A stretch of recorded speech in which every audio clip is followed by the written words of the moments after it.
नमस्कार, मैं Atul Jain, Hindi news channel नेता नगर 24/7 चैनल पर आप सबका हार्दिक स्वागत करता हूं। आज का विषय निवडणूक का है, इलेक्शन का है। इसके वजह से हम इस विषय को मराठी में लेना चाहेंगे क्योंकि हमारे साथ जो व्यक्ति है वो मराठी समाज से ताल्लुक़ रखते हैं। तो हम आज आने वाली अंधेरी विधानसभा की जो उपचुनाव है उसके बारे में बात करेंगे। हमारे साथ हैं पी.बी. कोकरे जी, जो धनगर समाज भटक्या विमुक्ति ओबीसी समाज से आते हैं। तो आइए हम उनसे बात करेंगे। पी.बी. कोकरे जी, आपलं हार्दिक स्वागत आहे नेतानगरी चॅनलवरती। इनकी यांची ओळख अशी आहे की आपल्या या अंधेरी पश्चिम या विभागात ते राहत आहेत। गेली अनेक वर्ष आपल्या समाजाचं काहीतरी उन्नती व्हावी म्हणून ते काम करत आहेत। महाराष्ट्रामध्ये अनेक जातीची लोक या महाराष्ट्रात राहत असताना या ठिकाणी धनगर भटक्या विमुक्ती ओबीसी समाज हा सगळ्यात मोठा समाज आहे आपल्या मुंबई महाराष्ट्रामध्ये। आणि ह्याचं आपण गेल्या अनेक महिने किंवा वर्ष आपण सांगू शकतो की पाहिलं असेल की ज्या पद्धतीने आरक्षणाचा मुद्दा जो गाजलेला आहे तो कशा पद्धतीने या राजकारण्यांच्या माध्यमातून तो नेहमीच घेतला गेलेला आहे आणि तो कशा पद्धतीने त्यांना न्याय मिळाला तो सुद्धा आज आपण यांच्याकडनं जाणून घेणार आहोत। तर आपल्यासोबत पी.बी. कोकरे जी हे आपल्यासोबत आहेत। तर भटक्या विमुक्त्या जाती समाजासाठी ते काम करत आहेत। गेली अनेक वर्ष काम करत असताना त्यांनी या ठिकाणी महाराष्ट्र राज्य धनगर समाज उन्नती मंडळ मुंबई याचे ते अध्यक्षसुद्धा राहिलेले आहेत। महाराष्ट्र क्रांती संघटनेचे प्रमुख शोषित पीडित वंचित यांच्यासाठी ते काम करत आहेत। पी.बी. कोकरे जी, आपलं हार्दिक स्वागत। आज आपण भेटत आहोत एक विशेष विषयाला धरून की आपल्या अंधेरीच्या पूर्वच्या जी निवडणूक आहे, पोटनिवडणूक लागलेली आहे, जे सन्मान्य स्वर्गीय रमेश लटके जी यांचं निधन झालं आणि त्यांच्यानंतर आज या ठिकाणी निवडणूक लागलेली आहे। या ठिकाणी एक भाजपचे उमेदवार तर घोषित झालेले आहेत, जे आपले मुर्जीबाई पटेल म्हणून आहेत ते, आणि त्याचसोबत शिवसेनेकडून त्यांच्या पत्नी रमेश लटके यांच्या पत्नी ऋतुजा लटके यांना जे तिकीट जाहीर करण्यात आलेले आहे। पण यानंतर आम्ही असंही सूत्रांकडून माहिती आम्हाला मिळते आहे की धनगर समाज यांच्या वतीनं आपण एक उमेदवार म्हणून चेहरा समोर येतो आहे आणि पी.बी. कोकरेजी आपण उमेदवारी अर्ज भरणार असं आम्ही ऐकतो आहे। किती खरं आहे?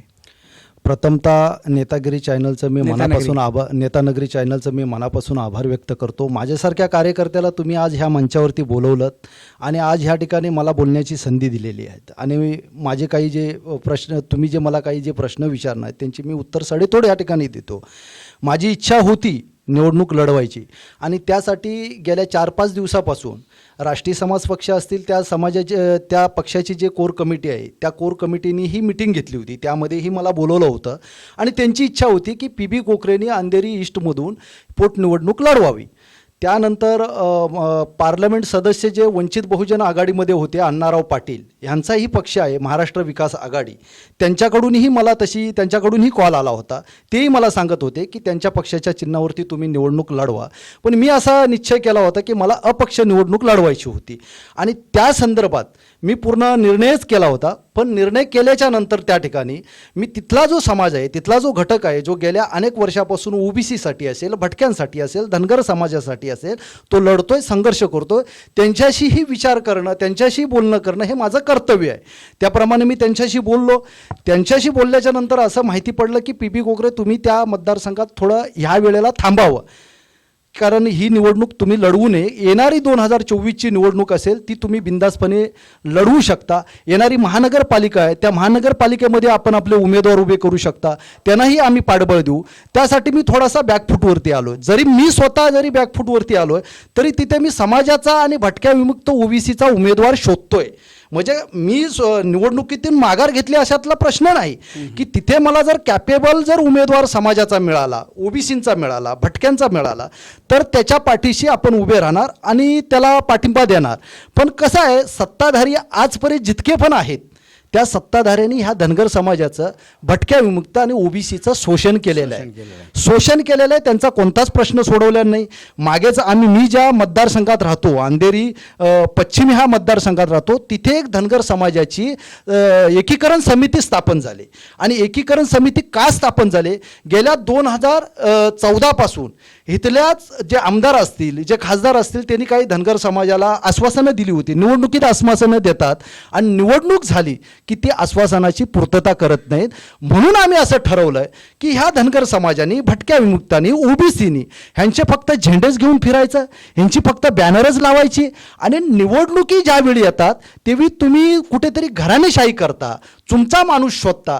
त्यावेळी गोरगरीब सर्वसामान्य शोषित पीडित वंचित घटक असतो, त्या वंचित घटकाचा तुम्ही विचार करत नाही, त्याला कुठे तिकीट दिलं जात नाही. ज्या डॉक्टर बाबासाहेब आंबेडकरांनी ह्या विधिमंडळाची निर्मिती केली आणि विधिमंडळात गोरगरीब सर्वसामान्याचं पोर गेलं पाहिजे आणि तिथून काहीतरी शासनाचा निधी येऊन तो गोरगरिबात आला पाहिजे आणि गोरगरिबाची उन्नती झाली पाहिजे, भलं झालं ह्यासाठी केलं. पण इथे आज जो चाललेला आहे तो बाजार चाललेला आहे, गलिच्छ राजकारण चाललेलं आहे. सर्वसामान्य यातना सहन करतोय, सर्वसामान्याचे रोजगार हातातून गेले, सर्वसामान्याच्या वरती आज इतक्या केसेस पडत आहेत. सर्वसामान्य तुमच्या पक्षांखातर, तुमच्या निवडणुकीसाठी सर्वसामान्याची, गोरगरिबाची पोरं रस्त्यावर उतरून लाठ्या काटा खातायत आणि जेलमध्ये सडायची कामं करतायत आणि त्याच्यात गरीब मेला जातो. ही कुठेतरी हानी होते आणि ही लोकशाहीच्या राज्यात शोभत नाही आणि प्रत्येकजण लोकशाहीची तुडवणूक करायचं काम करतोय.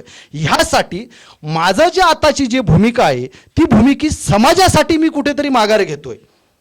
भटक्या विमुक्त व धनगर समाजासाठी मी माघार घेतो, कारण मला माझी लोकं जपायची आहेत. मला लोकांच्या विरोधात मला जायचं नाही. माझी लोकं माझ्यासाठी महत्त्वाची. आणि आजपर्यंत जे समाजाचे असतील, ओबीसीची असतील, भटक्याचे असतील, त्यांना ज्या ज्या पक्षांनी तिकीट दिलं त्यांचा मी स्वतः जाऊन प्रचार केलेला आहे.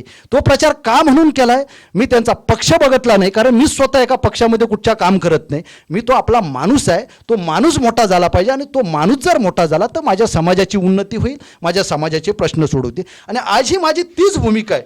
तुम्ही ह्याच्या त्याच्या मागून फिरण्यापेक्षा आणि ह्याला त्याला पाठिंबा देण्यापेक्षा स्वतःचा कॅपेबल माणूस त्या ठिकाणी उभा करा, लागणारी ताकद आपण लावू आणि त्याला निवडून आणण्याचा प्रयत्न करू. कारण ह्या लोकांच्या मागून किती वेळ फिरायचं. आजपर्यंत हे लोक आपल्याला विश्वासात घेत नाहीत, विचारत नाहीत. फक्त निवडणुका आल्या की आपल्यातले एक दोन टाळके शोधलेले असतात आणि त्यांना काहीतरी चिरीमिरी दिलं की त्यांना सांगून ते समाजात जाहीर करतात की आमच्या समाजाचा अमुक पक्षाला पाठिंबा, अमक्या समाजाचा तमुक पक्षाला पाठिंबा.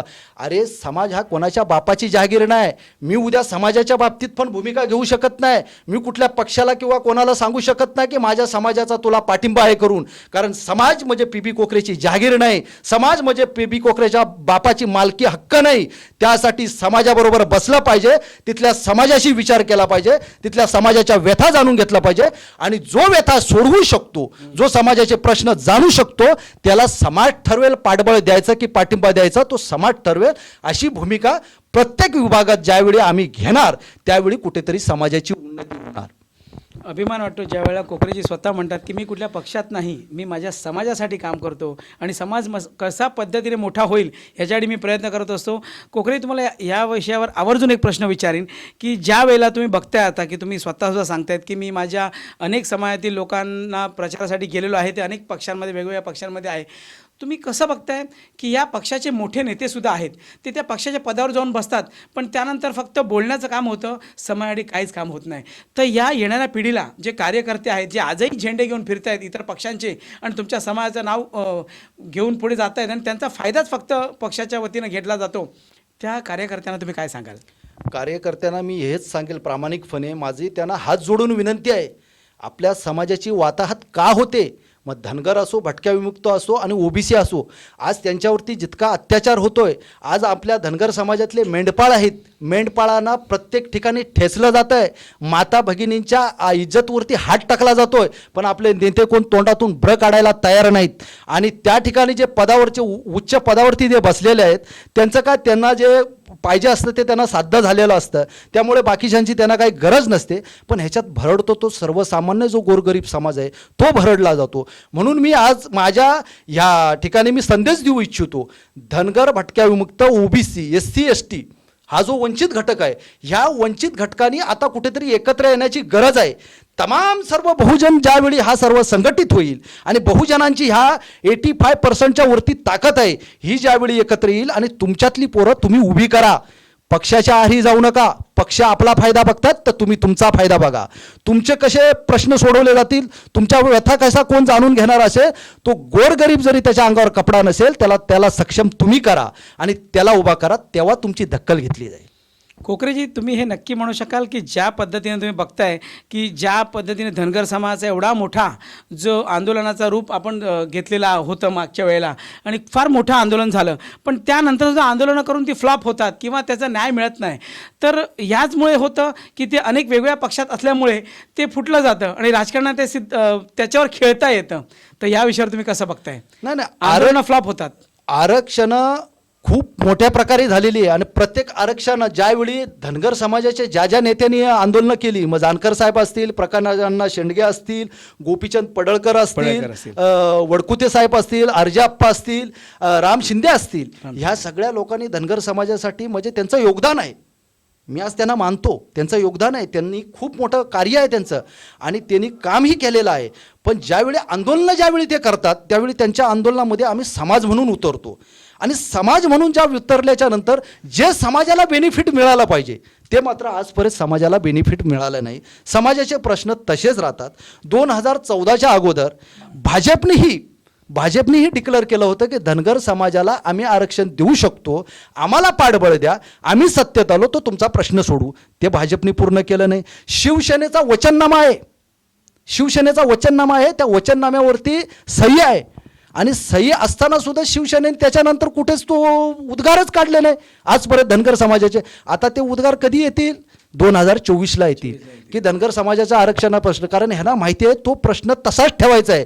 या प्रश्नावरती अनेक वर्ष ह्यांनी आमची फसवणूक केलेली आहे आणि राजकारण करतायत आणि ह्याच्या पुढेही ह्याच प्रश्नावरती आमची फसवणूक करायची आणि स्वतः सत्तेची खुर्ची हासिल करायची आहे. त्याच्यात आमचा सगळा समाज भरडतोय ना. म्हणून मी आज युवकांना सांगू इच्छितो की ह्या सगळ्या राजकीय लोकांचं गणित ओळखा आणि बाबांनो रे, तुम्ही कुठेतरी एकत्रित या आणि तुमच्यातला माणूस प्रत्येक निवडणूक तुम्ही उभा करा.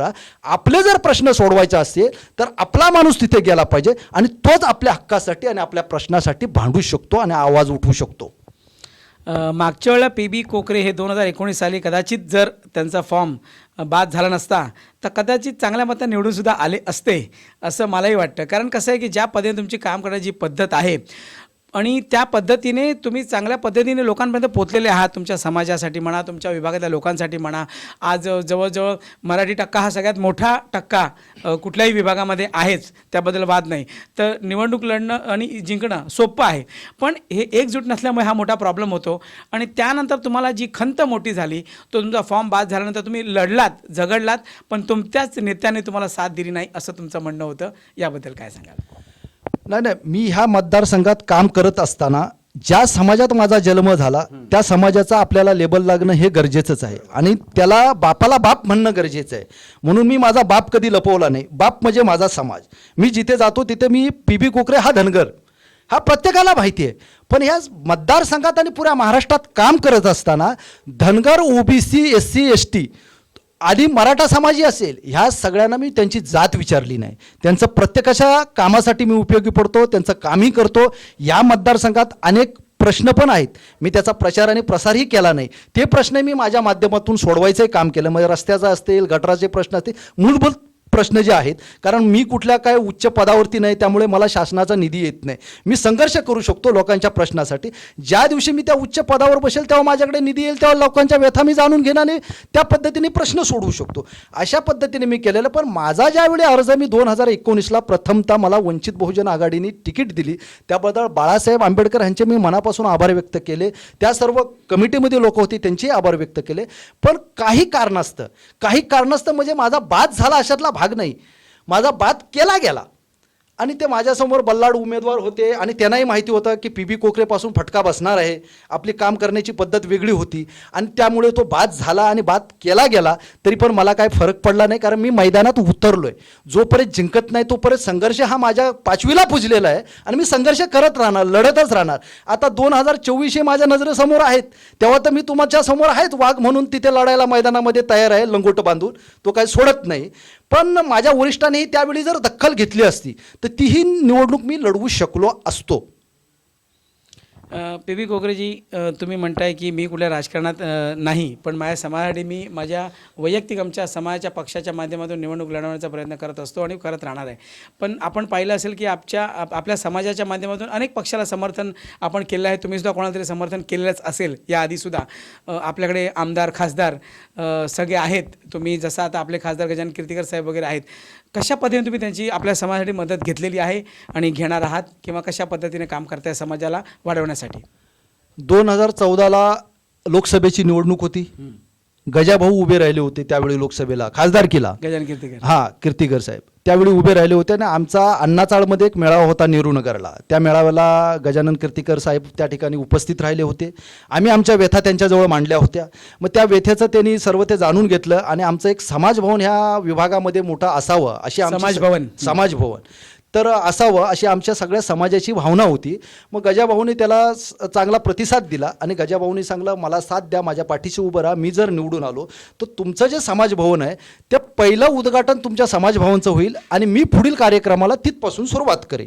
पण त्याच्यानंतर आजपर्यंत इतकी वर्ष, 7 वर्ष झाली, 7 वर्षात काय ते आमचं समाजभवन झालं नाही, दिलेलं वचन काय पाळलं नाही. आणि लोकसभेला आम्ही त्यांना 1.5 महिना आम्ही स्वतः प्रचार केला. दिंडोशीपासून मलाडपासून आप्पापाडापर्यंत आम्ही आमच्या लोकांपर्यंत गेलो आणि स्वतःचा खर्च करून आम्ही त्या ठिकाणी फिरलो. त्यावेळी आमचे फादरवाडीचे बबन कोकरे होते. बबन कोकरे हे आज हयात नाही आहेत, ते ऑफ झाले, आजारी झाले. त्याच्यानंतर जुहूचे पांडुरंग शेळके होते, नारायण माने होते, संजय येडगे होते, योगेश गोळे होते. अशी ही जर टीम आहे, संजय कोळापटे होते, ही सर्व टीम आमच्यासोबत होती आणि आम्ही त्यांचा प्रचार केलेला. आम्ही जे केलं ते केलंच बोलणार. पण ज्या पद्धतीने आम्ही त्यांना योगदान दिलं, दिलेला शब्द धनगरांनी पाळला, तो शब्द मात्र त्यांनी पाळायचं काम केलेलं नाही. त्याच्यावरती आमचा रोषच आहे. आता येणारी जी निवडणूक अंधेरी पूर्वची जी पोटनिवडणूक आहे, आता तुम्ही उमेदवारी अर्ज भरणार नाही असं आता सिद्ध झालेलं आहे कॅमेऱ्याच्या समोर, आणि तुमच्या समाजाच्या माध्यमातून तुम्ही माघार घेत आहात की तुम्ही कोणाला तरी यापुढे आता जी निवडणूक आहे कशा पद्धतीने ती बघताय? अंधेरीची पोटनिवडणूक तुम्ही कारण का तुम्ही उमेदवार नाही, पण आता काय कशा पद्धतीने ती तुमच्या समाजाच्या माध्यमातून सपोर्ट होईल किंवा लढवला जाईल किंवा काय होईल? समाजाच्या माध्यमातून समाजापर्यंत आजपर्यंत ह्या निवडणुकी संदर्भात कोणी आलाच नाही. कालही माझं एकीकरण समितीचे जे पदाधिकारी आहेत त्यांच्याशीही बोलणं झालं, तर तशा बाबतीत कोणी आलाच नाही. आणि आला नसल्यामुळे त्यांना कदाचित गरज नसेल समाजाची, असंही होऊ शकतं. कारण त्यांना असं भास झाला आहे की ह्या समाजाला अचानक आपण सांगितलं तरी हा समाज पाठीशी उभा राहतो. पण आता तसं होणार नाही, आता तसं होणार नाही. समाजाच्या जीवावरती तुम्ही पोळ्या शेकल्यात, पण आता तुमच्या पोळ्या शेकू देणार नाही. कारण समाज हा, मी मगाशीच सांगितलं, माझी वैयक्तिक खाजगी प्रॉपर्टी नाही. समाजमध्ये समाजाचा फायदा होत असेल तर समाज तिथे उतरतो. आणि समजा ह्या संदर्भात, निवडणुकी संदर्भात जर तिथला उमेदवार आमच्या समाजाकडे जर आला तर मी माझ्या वरिष्ठांची, म्हणजे माझ्या जे धनगर समाज एकीकरण समितीचे, अंधेरी विलेपार्लेची जी समिती आहे, जी सर्व मंडळी आहे, त्यांच्यामध्ये तो विषय ठेवेल आणि तो विषय ठेवल्याच्या नंतर त्याला ते अनुमती देतील आणि समोरच्या उमेदवाराकडून काही म्हणणं मांडून घेतील, त्यांच्याकडून काही बांधावळ बांधून घेतील आणि त्याला जे सहमती होतील त्याला ते पाठिंबा देतील. त्याच्याशी आपण पाठिंबा देऊ. नसल्यास आपल्यातला एखादा उमेदवार, मी मगाशी सांगितलं, आपण शोधतोय, तो जर भेटला तर त्याच्या मागे पाठीमागे ताकद लावू. 14 पर्यंत फॉर्म भरायचा आहे. हो, 14 पर्यंत. आणि तोपर्यंत आजपासून मी चालूच केलंय उमेदवार शोधायचा. उमेदवार भेटला तर त्याचा फॉर्म भरणार आणि त्याच्या मागे असलेल्या समाजाची ताकद, आपला माणूस, आपला झेंडा, आपली ताकद, दुसऱ्याच्या मागून फिरणे नाही. आणि तसं झालं नाही तर ह्या उमेदवारापैकी जो धनगर समाजाचा विचार करेल, धनगर समाजाची मिटिंग लावेल, धनगर समाजाबरोबर बसेल, धनगर समाजाची चर्चा करेल, तुम्हाला दिलेली मी आश्वासनं अमुक कागदावरती करार करून देईल आणि करार केल्याच्या नंतर समोर आम्हाला दिसण्यात येईल, आम्हाला योग्य वाटेल त्याला पाठबळ देईल. नाही तर एखादा एकटा कोणतरी जाईल आणि समाजाच्या जीवावरती त्याला पाठबळ देईल तर तिथे आमचा विरोध असेल. कारण एकट्याने आजपर्यंत आम्ही राजकीय लोकांना टार्गेट करत गेलो, पण समाजातला माणूस कुठेतरी समाजाची हानी जर करत असेल आणि इतर समाजावरती, मी समाजाचा आहे, मी समाजाचा पाठिंबा देतो, तुझ्या बापाची खाजगी मालमत्ता नाही, तू पाठिंबा देतो, म्हणजे तू सर्वांची चर्चा कर, त्या माणसाला घेऊन ये, त्याच्यानंतर आपण ठरवू. नसल्यास तू तसा जर पाठिंबा जाहीर केलास तर आजपर्यंत समाजाची जी हानी झालेली आहे, समाजाची नुकसान झालेली आहे, समाजाचे प्रश्न सुटलेले नाहीत, ते सगळे प्रश्न घेऊन असणारा समाज तुझ्या दारात येऊन उभा राहील, तुझी कॉलर पकडेल, तेव्हा तू ठरव. खरी गोष्ट आहे, बरोबर आहे. अच्छा, शेवटचा प्रश्न मी आता घेतो की आज जेव्हा एखादा पक्ष आपण बघतोय की घराणेशाहीचा विषय हा गेली अनेक वर्ष चालतच आलेला आहे, सांगितल्यानंतर सुद्धा घराणेशाही काय कुठे संपत नाही आहे, पण त्याच पद्धतीने आपल्या धनगर समाजाची जे नेते मंडळी आहेत ते आपल्या जे घराची कुटुंबीय न समजता आपल्या समाजाला घर समजून आपले उमेदवार कशा पद्धतीने जास्तीत जास्त उभे करता येईल आपल्या प्रत्येक विभागामध्ये, यासाठी तुमचं काय म्हणणं आहे? एका ठिकाणी घराणेशाही, एका ठिकाणी आपला समाज कसा वाढवायचा, कसं बघताय? घराणेशाही आज ही पक्षात जर आपण बघितली, बाप खासदार, आजोबा खासदार, त्याच्यानंतर बाप आमदार, त्याचा नातू नगरसेवक, परत पंचायत समिती, जिल्हा परिषद, ग्रामपंचायती, हे ठेकाच त्यांनी करारनामा केलेला आहे की आम्हीच निवडणुका लढवायच्या. पण सर्वसामान्याच्या पोराला काय निवडणुकीमध्ये ते चान्स देत नाही. आणि माझ्या नजरेच्या समोर अशी काही लोक आहेत ती आज म्हातारी झाली, वयोवृद्ध झालीत, बिचारी झेंडे घेऊन फिरत होती, त्यांच्या घरामध्ये आज काही सामान्य ज्या गोष्टी लागतात मूलभूत त्याही नाहीत. अशी परिस्थिती पाहून खूप वाईट वाटतं. म्हणून मी या महाराष्ट्रातील लोकांना सर्वांना सांगेल की समाजातील धनगर समाज असो, भटक्या विमुक्त असो, ओबीसी असो, SC आणि ST असेल, की बाबा तुमच्या हक्काचा माणूस तुम्ही निवडून द्या आणि तुमच्या हक्काचा माणूस पुढे करा. कारण ही लोक घराणेशाहीच करत राहणार. ह्यांच्या मागून आपण गेलो तर तुम्ही 5-5 वर्ष त्यांच्या पक्षाचं काम करणार आणि तिकीट द्यायची वेळ येते तेव्हा तुम्हाला तिकीट देणार नाही. आणि मी आज बसलेल्या जागेवरून सांगतो की तुम्ही तिकीट घेऊन या तुमच्या पक्षाकडून, तुमचा प्रचार आम्ही समाज बांधव म्हणून आपण फुकट करू, 1 रुपया घेणार पण नाही, तुमच्याकडून काहीच मागणार नाही. लागणारे 1 महिन्याची मदत असेल ते आपण करू आणि तुमचा प्रचार करू. पण तुम्ही तिकीट घेऊन या. मग तिकीट घेऊन तुम्ही येऊ शकत नाही, मग त्या पक्षासाठी तुम्ही इतरांशी भांडता कशाला? पक्षाचा इतरांसाठी तुम्ही प्रचार करता कशाला? मग जो तिकीट तुम्ही आणू शकत नाही, पण जो अपक्ष समाजातून जर आपण ठरवून उभा करत असेल त्याला तुमचा पक्ष बाजूला सारून समर्थनही करणं गरजेचं आहे. पण तुम्ही कुठे एका मार्गी उभं राहायला पाहिजे, एका मार्गी उभं राहिलं पाहिजे. त्यावेळी कुठेतरी समाजाचे प्रश्न सुटले जातील आणि तशा पद्धतीने ह्यांनी काम केलं पाहिजे. आणि मी तर ठणकावून आजही सांगतो, महानगरपालिका उद्याची, आजची ही निवडणूक सोडा, महानगरपालिका उद्याची जी आहे 2-3 महिन्याच्या नंतर आहे. आणि महानगरपालिकामध्ये अंधेरी पूर्व असेल, अंधेरी पश्चिम असेल, या दोन्ही मतदारसंघात समाजाच्या वतीने धनगर समाज प्लस भटका विमुक्त, OBC, SC आणि ST कॅपेबल जे उमेदवार असतील, इच्छुक जे उमेदवार असतील, त्यांना आपण उभे करणार आहोत, त्यांना पाठबळ देणार आहे. आणि त्यांची प्रचाराची धुरा जी असेल हातात ती PB कोकरे घेणार आहे आणि प्रचार करणार आहे. कामाचा, विकासाच्या मुद्द्यावर मतं मागणार आहे.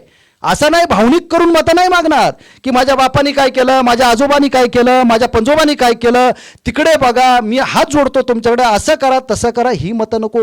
जर PB कोकरे कॅपेबल असेल, तुमची कामं करणार असेल, तर PB कोकरेकडून करारनामा करून घ्या. स्टॅम्प पेपरवरती लिहून द्यायला तो तयार आहे प्रत्येक उमेदवार. आणि त्याच्याकडून तुमची कामं घेऊन या आणि ठोकून तुम्ही हक्काने मतं देता तर त्याच्याकडून ठोकून कामं करून घ्या, हे PB कोकरे सांगणार आहे आणि त्या पद्धतीने काम चालू करणार आहे. अभिनंदन. आता 165 अंधेरी पश्चिम विधानसभा यासाठी 2024ची तुमची निवड आमदारकीची आजच जाहीर झालेली असं तुमचं मत आहे. तर तुमच्या पद्धतीने ज्या तुम्ही विषय बघतायत की ज्या तुमच्या धनगर समाजाचे विषय महत्त्वाचे आहेत, काय विषय महत्त्वाचे आहेत आजच्या तारखेला? जे आरक्षण धनगर समाजाला मिळत नाही आहे ते मिळालं आहे किंवा किती टक्के, कमी टक्क्यात मिळालेलं आहे, कशा पद्धतीने सुरू झालं? घटनेने आरक्षण डॉक्टर बाबासाहेब आंबेडकर ह्यांनी जे घटना ह्या देशाला दिली, ह्यांनी जे संविधान दिलं, त्या बाबासाहेबांच्या घटनेला आपण नतमस्तक होतो आणि कामाला सुरुवात करतो. पण बाबासाहेबांच्या घटनेनुसार कुठलीच गोष्ट चालली जात नाही. आज संविधान जाळायलाही लोक निघालेत. मग त्याला आम्ही विरोध करतो आणि त्याला विरोध करून आम्ही मैदानात उतरलो त्यांना विरोध करण्यासाठी. मग अशा परिस्थितीमध्ये त्या घटनेमध्ये त्यावेळी बाबासाहेबांनी हा विचार केला होता की ह्या समाजाची कुठेतरी वाताहत होईल म्हणून ह्या समाजाला घटनेत अधिकार दिला होता. STचं आरक्षण देऊन ठेवलं होतं. पण इथल्या राजकीय लोकांनी ते आरक्षण धनगराचं धनगड केलं आणि धनगर वेगळा आहे आणि धनगड वेगळा आहे असं दाखवलं आणि ते आरक्षण ह्या ठिकाणी लागू करू दिलं नाही. कारण आरक्षण जर लागू झालं तर धनगर समाजाचे उद्या 40 ते 45 आमदार विधानसभेमध्ये असतील आणि त्या ठिकाणी ह्यांचा मुख्यमंत्री बनू शकतो. ज्या पद्धतीने कर्नाटकामध्ये सिद्धरामय्या मुख्यमंत्री होते तिथेही तशीच लोकसंख्या आहे. अशी प्रत्येक ठिकाणी हे राजकारण झालेलं. पण आजचं हे राजकारण आपला समाज लिहित नव्हता, वाचत नव्हता, बोलत नव्हता. पण आज वाचायला लागलाय, लिहायला लागला, इतिहास दाबून ठेवला, इतिहास बाहेर काढायला लागला, त्यामुळे लोकांना कळायला लागलंय. पण माझी इच्छा आहे की ह्या जागृत चांगलाच होतोय समाज आणि ह्या गोष्टी सगळ्या समाजाच्या लक्षात येतील आणि ह्याच्यावरती एकदा जर एल्गार समाजाने येळकोट म्हणून जय मल्हार केलं की ह्यांना भंडारा फासतात, त्याचं भलंही होतं. आणि भंडारा फासल्याच्या नंतर सुद्धा त्याचं जर काय करायचं असेल तुम्ही देवेंद्र फडणवीस साहेबांना भंडारा फासला होता आम्ही 2024ला बारामतीला तिकडे उपोषण होतं तिकडे गेले होते फासला देवेंद्र फडणवीस साहेबांचा उद्धार झाला आणि नंतर काय झालं ते तुम्हीही पाहिलेलं आहात. बरोबर आहे. तर खरंच ज्या पद्धतीने पी बी कोकरेजी यांनी सांगितलं आहे की मी यापुढे भंडारा उधळणारच आणि या पद्धतीने 2024 तर दूरची गोष्ट आहे, पण त्याआधी महानगरपालिका निवडणूक आहेत, त्यांची तयारी आहे. काही निर्णयांमुळे अंधेरी पूर्वची जी पोटनिवडणूक आहे त्यामध्ये त्यांनी नक्कीच माघार घेतलेली आहे, पण माघार तशी घेतलेली नाही आहे. ते स्वतः न लढतासुद्धा कुठला तरी उमेदवार शोधत आहेत. येणारी 14 तारीख ही शेवटची तारीख आहे. त्याआधी जर उमेदवार उभा राहिला तर त्यांच्या समाजाचा एक उमेदवार नक्कीच उभा राहणार आहे. पण लक्षात घ्या, अशाच पद्धतीने पी बी कोकरेजींनी जे सांगितलेलं आहे की ज्या पद्धतीने आपल्या समाजाची लोक जी विखुरली जातात, अनेक पक्षांमध्ये गेलेले असतात, ते कुठेतरी बंधनामध्ये येतात आणि त्या बंधनामुळे कुठेतरी आपला समाज हा मागे जातोय असं त्यांचं म्हणणं आहे. आणि ते खरीच गोष्ट आहे. आपण नेहमी बघतोय की ज्या अनेक वेळेला लाखोंच्या संख्येने एक मराठा लाख मराठा सांगत अनेक लोकांनी आंदोलनं केली, अनेक संघटनेची लोकं उभी राहिली, पण त्या संघटनेनं सुद्धा तितकं सामर्थ्य मिळालं नाही. आणि त्याच पद्धतीने धनगर समाजाने सुद्धा ज्या मागण्या मागितल्या त्या मागण्या अजूनपर्यंत काय पूर्ण झालेल्या नाहीत. पण त्यावरती राजकारण चांगलं खेळता येतं हे मात्र आपण नेहमीच टी व्हीच्या माध्यमातून पाहिलेलं आहे, बातम्यांच्या माध्यमातून पाहिलं आहे. पण ह्या ठिकाणी पी बी कोकरे हे न्याय मिळवून देण्याशिवाय राहणार नाही हे त्यांनी शपथ घेतलेली आहे आणि त्याच पद्धतीने ते पुढे काम करत राहणार आहेत. आणि कशा पद्धतीने आपला समाज एकजुटीने उभा राहील आणि एका मंचावर येईल याची ते प्रयत्न करणार आहेत. मी पी बी कोकरे यांना पुढच्या भवितव्यासाठी शुभेच्छा देतो. धन्यवाद. थँक्यू. मी अतुल जैन, नेतानगरी चॅनलचे धन्यवाद. हिंदी न्यूज चॅनल नेता 24/7. थँक्यू.